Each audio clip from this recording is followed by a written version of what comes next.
भारत के संवैधानिक इतिहास के इस खास एक्सप्लेनर में स्वागत है। आज हम उन चुनिंदा और सबसे जरूरी संशोधनों पर बात करेंगे जिन्हें समझना किसी भी परीक्षा के लिए और हमारे देश की पूरी शासन व्यवस्था को गहराई से जानने के लिए बेहद जरूरी है। तो चलिए बिना किसी देरी के सीधे शुरू करते हैं।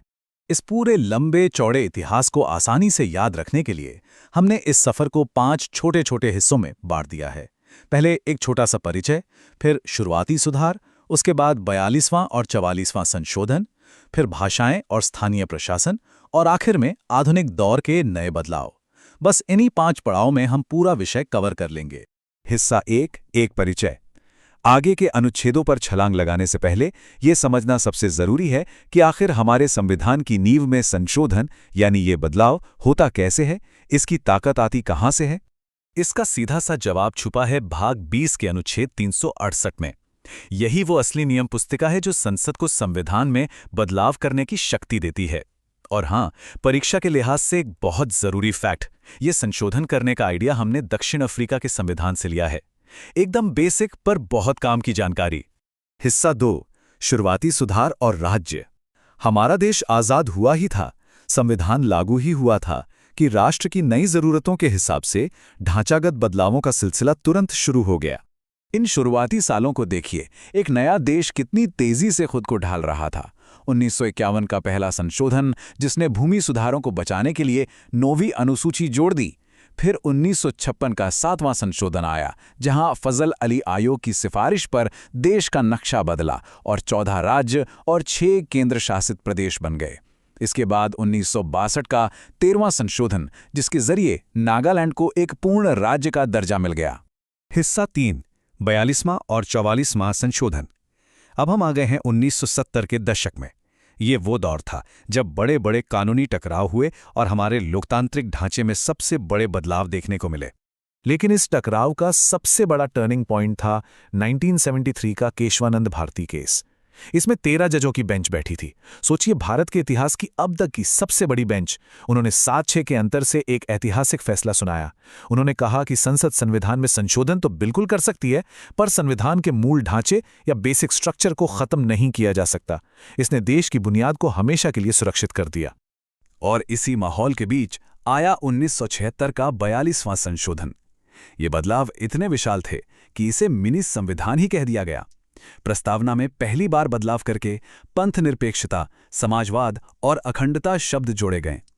इसके साथ ही भाग 4A बनाकर नागरिकों के लिए 10 मौलिक कर्तव्य यानी फंडामेंटल ड्यूटीज लाई गईं, जो मूल संविधान में पहले थी ही नहीं। अब 42nd अमेंडमेंट के कई फैसलों को बैलेंस करने के लिए 1978 में मुरारजी देसाई सरकार 44th अमेंडमेंट लेकर आई। इसका सबसे बड़ा और मशहूर असर पड़ा संपत्ति के अधिकार पर। इसे अनुच्छेद 31 के मौलिक अधिकारों की लिस्ट से बाहर निकालकर अनुच्छेद 300A के तहत महज एक कानूनी अधिकार बना दिया गया। ये सवाल एग्जाम्स में न जाने कितनी बार पूछा जा चुका है। हिस्सा 4, भाषा और स्थानीय प्रशासन। इन बड़े ढांचागत बदलावों के बाद अगले चरण में शासन का पूरा फोकस सीधे आम लोगों, स्थानीय आवाजों और युवाओं को मजबूत करने पर आ गया। 1989 के 61वें संशोधन ने तो जैसे हमारे लोकतंत्र की दिशा ही बदल कर रख दी। अनुच्छेद 326 में संशोधन किया गया और वोट डालने की उम्र 21 साल से घटाकर सीधे 18 साल कर दी गई। इससे देश के युवाओं के हाथ में सीधा लोकतांत्रिक पावर आ गया। चलिए अब भाषाओं की बात करते हैं। हमारे मूल संविधान में केवल 14 भाषाएं थीं, जो इन संशोधनों के जरिए बढ़कर 22 हो गईं। 21वें संशोधन से 15वीं भाषा आई, सिंधी। 71वें संशोधन को याद रखने की एक बहुत ही शानदार ट्रिक है नमक, NAMAK, यानी न से नेपाली, म से मणिपुरी और क से कोंकणी। और आखिर में 92वें संशोधन से बोडो, डोंगरी, मैथिली और संथाली को जोड़कर यह संख्या 22 तक पहुंच गई। है ना कमाल की ट्रिक। सत्ता के विकेंद्रीकरण यानी डिसेंट्रलाइजेशन की बात करें तो 1992-93 के 73वें और 74वें संशोधन ने गांव और शहर दोनों स्तरों पर तस्वीर बदल दी। 73वें संशोधन से पंचायती राज आया, 11वीं अनुसूची और 29 विषय जुड़े। इसे याद रखने की एक गजब की गणितीय ट्रिक बताऊं, 2 और 9 को जोड़ें तो 11 आता है।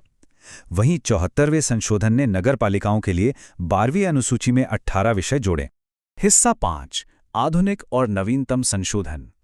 अब हम 21वीं सदी के आधुनिक युग में प्रवेश कर रहे हैं। ये संशोधन शिक्षा, राजनीतिक स्थिरता और तेजी से बढ़ते भारत की अर्थव्यवस्था की कहानी बताते हैं।